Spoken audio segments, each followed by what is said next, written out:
昨暝10:10左右啦，美国众议院退伍军人事务委员会主席高野带另外4位跨党派众议员，一行17个人，坐美军C4档行政专机降落伫松山机场。这是11月以来第2个美国议员访台团，早起呢拜会退伍会，并且觐见蔡总统，就台美关系区域安全等等各项重要议题交换意见。总统府甲外交部拢表示热情欢迎。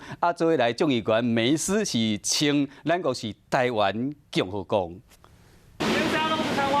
媒体咧问无应，早起9点半，美国众议院退伍军人事务委员会主席高野带访问团拜会退伍会。高野昨暝10:10左右，坐美国空军一台C4档行政专机降落伫松山机场。这个是11月第2团美国国会议员来台湾访问。有民主党的欧瑞德、斯拉金、杰卡博士，甲共和党众议员梅斯，总共17个人。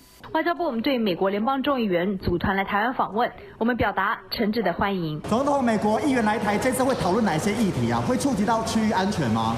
总统府嘛表示热情欢迎，认为唔但展现台美坚定友谊，嘛展现美国国会参众两院甲跨党派对深化台美关系坚定的支持。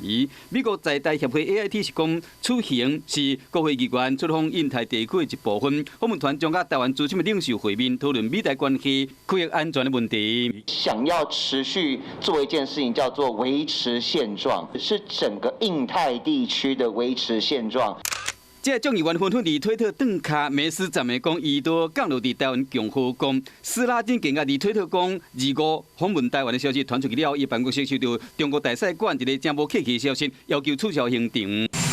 可中国挡袂牢，还有台湾受邀请参加美国总统拜登开的线顶民主峰会。中国外交部长王毅2次批评美国，这是策动分裂甲鼓动阵营对抗，对其他主权国家进行美式的改造。